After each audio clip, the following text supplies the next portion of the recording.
שלום לכם.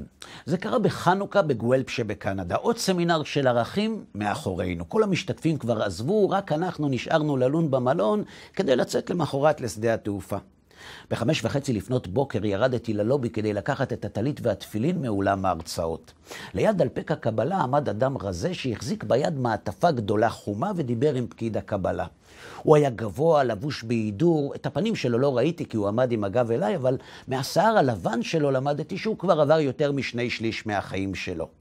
כשהגעתי לאזור הקבלה, הפקיד הקנדי הצביע עליי, האיש הסתובב ואמר בנימוס, בוקר טוב אדוני, אז אתה הרבי פה? רק בגלל שלא היה באזור בשעה כל כך מוקדמת רבי יותר מוצלח, אמרתי שכן. מצוין, אמר לי האיש, יש לי משהו שיכול לעניין אותך. יש לי כאן תמונות שצילמתי פעם בבית כנסת ישן מאוד באיים הקריביים. אם זה מעניין אותך, תן לי את כתובת המייל שלך ואני אשלח לך אותם. האיש היה נראה די ידידותי, אבל החיוך שלו לא הצליח להסתיר את העצב בעיניים. לא כל כך התפלאתי, בצפון אמריקה די מקובל להיות עצוב בגיל הזה. בצפון אמריקה השמחה שייכת לצעירים, לכן לזקנים אף פעם לא נשאר. אבל את האמת, חברים, לא כל כך הבנתי אותו. תמונות של יהודים זה יפה מאוד, אבל לקום ב5:00 לצאת לרחוב לחפש רבי רק כדי להראות לו תמונות מבית כנסת? חוץ מזה, איך הוא יודע שיש יהודים במלון? תגיד, שאלתי אותו בצורה הכי מנומסת, תמונות של בית כנסת זה מעניין, אבל אתה יודע, 5:00? האיש הניף את היד שלו בביטול. בגיל שלי כבר לא ישנים הרבה. פשוט אני גר מול המלון. אתמול בערב ראיתי חנוכיה דולקת בחלון של המלון, אז הבנתי שיש כאן יהודים וחשבתי שזה יעניין אתכם. נכון אתה יהודי? שאלתי אותו בלי יותר מדי סיבובים. האיש לא נבהל מהשאלה. עשה רושם שזו לא הפעם הראשונה שהוא מתמודד עם הסוגיה הזאת. לא, בעצם תלוי, זה סיפור קצת מורכב, אם תרצה לשמוע אספר לך. בשמחה אמרתי לו, לאן יש למהר? בקנדה השמש זורחת רק שמכריחים אותה, ובין כה וכה עדיין אי אפשר להתפלל. אז ככה סיפר לי האיש. אני חושב שסבתא שלי הייתה יהודיה, אבל היא התחתנה עם מהגר קתולי ממוצא אירי. אמא שלי אמנם מעולם לא סיפרה לי שהיא חצי יהודיה, אבל כשפעם הבאתי הביתה בחורה קתולית, האמא הליברלית שלי מאוד לא אהבה את זה, ואמרה לי שהיא מעדיפה קלה יהודיה, למרות שהיא בעצמה הייתה נשואה לקתולי. זה אומר משהו רבי, לא?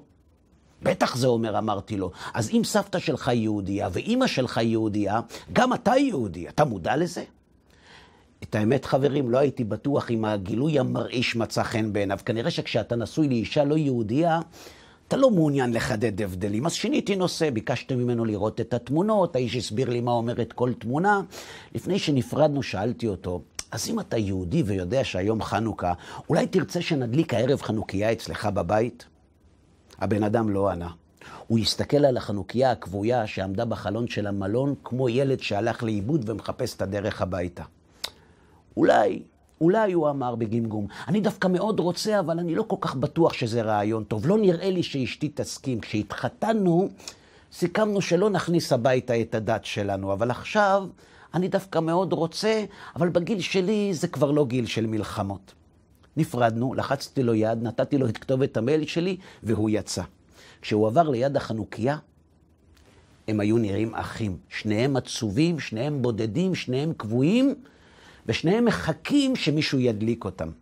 אתם מכירים, חברים, עוד נרות שקמים ב5:00 לחפש מישהו שידליק אותם? רוצים לדעת איך זה נגמר?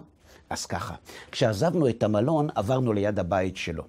את עץ האשוח המנצנץ לא היה קשה לזהות בכלל, אבל לידו עמדה חנוכיה שכל הנרות דלקו בה, למרות שהיה רק יום שני של חנוכה. כנראה שהאיש בכל זאת יצא למלחמה.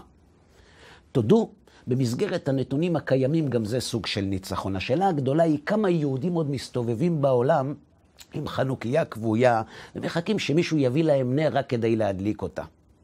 למה אני מספר לכם את הסיפור? רק כדי שנדע שאם אנחנו יושבים עם המשפחה שלנו ליד החנוכיה הדולקת ולא נלחמים בשביל זה, שלא נקבל את זה כמובן מאליו. ואם אתמול שכחנו להדליק אותה, לא נורא חברים, אפשר להתחיל מהיום.